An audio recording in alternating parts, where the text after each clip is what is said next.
Molweni zihlobo zam ezihle ndizithandayo, uphinde wabuya kuMarhadebe. Isifundo sam sanamhlanje singezimamva kwizibizo. Buyakhumbula besithe sisahleli kwizibizo, sisagoca-goca izibizo. Zintathu ke izimamva esizawusebenza ngazo kwizibizo. Xa ndithetha ngezimamva zezibizo ndithetha nge-suffix in nouns. Sinesinciphiso, sinesandiso, sibe nesikhomokazi. Ndizawuzama ukukucacisela kangangoko ukuba zenzeka njani kwisibizo.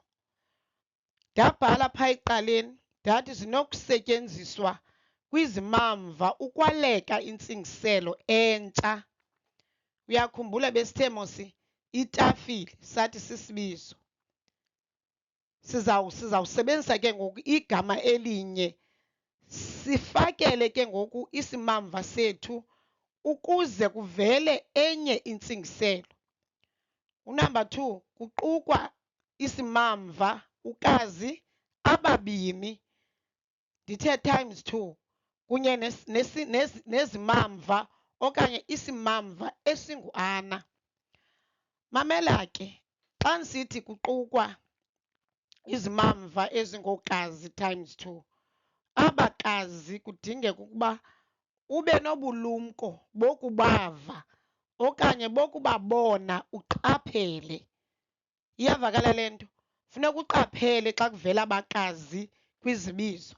Umzekelo, kuthiwe itafilekazi. Uyayibona uba ivela phi laa nto? Ukazi uvela ke ngoku kwinoun, kwigama lento.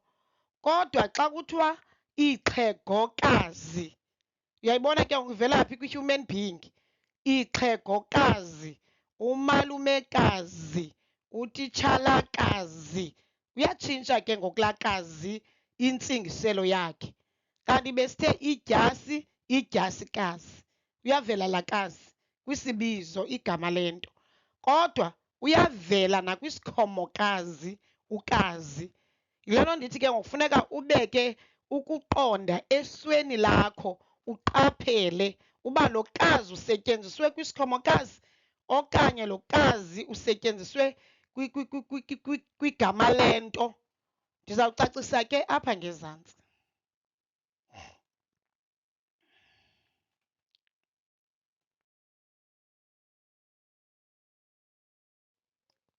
Masiyeni ke ngoku phaa kwisinciphiso. Ngunumber 1 wethu isinciphiso. Ndiyaxolisa bethunani xa ndimane ndifaka isilungu. Khumbula ndithe apha ndingofal, first additional language. Abantwana baqala isiXhosa kwagrade 8 abazinto. Kufuneka kubekho amagama owacacisayo ukuze baqonde ukuba itopic okanye isihloko singantoni na. Umane uveza ke igama elivelayo gqi engqondweni ucacisa. Kukho abantwana bakaSal, kukho abantwana bakaHome, kukho abantwana abayekileyo bengufal bayeka isikolo. Bayaphindela ke ngoku esikolweni bazawubhala uJoni. Kukho abantwana abanguHome noSal, abanye abava kwanto. Ungamane undibuza ke ecaleni uba kutheni ndisebenzisa isilungu. Yinjongo yokusebenzisa isilungu. Ndiyabuyela ke ngoku isifundo sethu, iindidi zezimamva. Besithe mos zintathu, sathi sisinciphiso, sisandiso, sathi sisikhomokazi. Siyaqala ke ngoku ukwazi ngesinciphiso ukuba sisebenza njani kwisibizo ukuze kuvakale enye intsingiselo. Phaa uzawufumana phaa kwi-suffix yakho u-ana ngamanye amaxesha, ufumane u-azana, ufumane u-anyana. Ndathi umzekelo, kukho intombazana, sisivakalisi sam, kukho intombazana ekhutheleyo efike ekhaya izolo. Jonga ke ngoku, singezibizo. Isibizo kwesasivakalisi intombazana. Ujonga ke ngoku laa ana uba uthini umsebenzi wakhe. Ubuncinane okanye kuthiwa unikwe isivakalisi, kusagqiba kuandalayiniswe u-ana. Uzawuchaza mos sisinciphiso. Khawuze ke ngoku nolunye ulwazi oluthe vetshe ubothuse. uthi ke ngoku ubuncinane ngokomnyinge. Iyavakala? Nothi ubuncinane ngokomnyinge. Kukho intombazana ekhutheleyo efike ekhaya ubuncinane ngokokuzalwa. Sorry guys. Ubuncinane ngokokuzalwa. Umke ke ngokuye kunumber 2. Sithi sivakalisa. Amanzana angaka. I-question mark. Natya amanzana sisibizo sakho. Uyojonga uAna, uunderlineishe uthi uAna lo sisinciphiso. Khawuphinde usiphathele ulwazi oluthe vetshe ngala Ana. Uthi ke ubuncinane ngokomnyinge. Ngamanzana la ayingomanzi amaninzi. Iyavakala zithandwa zam? Sentence isivakalisi sethu sokuqala. Isentence yethu yokuqala. Kukho intombazana ekhutheleyo efike ekhaya izolo. Uyamthatha la intombazana okanye uyakula intombazana nantya uAna uthi sisinciphiso sethu esi. Ibiyintombi kwafakelwa uAna intombazana. Uphinde ke ngokucacise ubuncinane ngokokuzalwa. Saphinda sasenesivakalisi esingumbuzo. Amanzana angaka ubuncinane ngokomnyinge. Nankuya uAna from amanzi. Igama ibingu amanzi. Lajika laya kwisinciphiso yangu amanzana. Ubuncinane ngokomnyinge.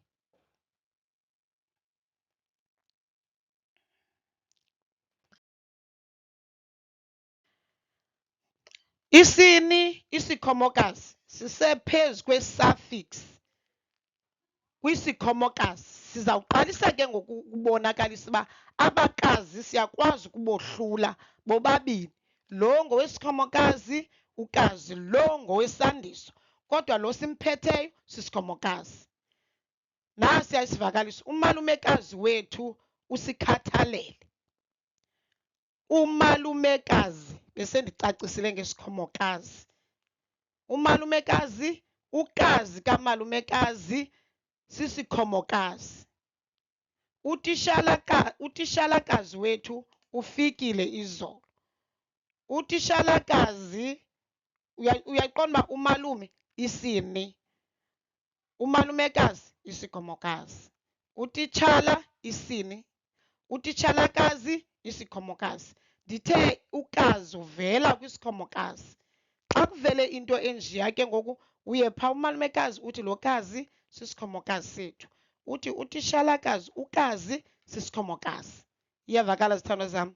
Ngukazi wethu wokuqala sicacisa yena. Ukhona ke ukazi wethu wesibini. Ungazitshintshi, ungaziguquli iintsingiselo zazo. Uthi xa kuthiwa indlukazi uthi wena isikhomokazi ayikwazeki.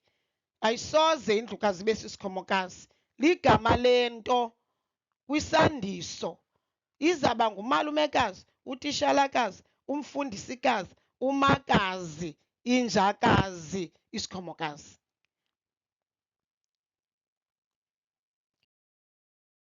Nasiya isandiso ke ngoku. Sithetha nge-suffix kwisibizo. Nasiya isandiso sethu. Zakunika ke umzekelo wesivakalisi. Ilizwekazi lethu liyathandeka. Ilizwe, ujike wangu, ilizwekazi. Xa kuhlonyelwe lakazi. Itshintshile ke ngokuntsingiselo. Ilizwe elikhulu eli, ilizwekazi. Simke ke ngoku kwesibini sivakalisi. Sithe sigqitha ngaye. Wabe ethe wambu idyasikazi ende. Uyayiva ke ngoku uye phaa kwisivakalisi sakho umkhuphe nantya idyasikazi. Isuka phi idyasikazi? Isuka kwi-idyasi. Ufakele ke ngulakazi ibe ngu-idyasikazi. Uyokwazi ke ngokuphendula uthi sisandiso ke ngoku esi. Iyavakala ke zithandwa zam? Ndiyacela ke ukuba uthathe uqibhuku wakho, bhala, umamele, yenza sure ukuba uyawuqonda umcimbi. Ukuba awuyiva, phinda umamelisise uzokwazi ukubhala into oyiqondayo. Uyayazi ke ngoku nezinto ngokazifundiswa esikolweni. Yiya apha uvule ujonge ke ngoku into enokunceda kakhulu. Guys, enkosi kakhulu. Ningalibali ke usubscribe please. Ndinithanda nonke ke zithandwa zam. Iyaqhubeka iklasi yona. Yawude kuphele unyaka nonyaka ozayo. Enkosi kakhulu. Bye.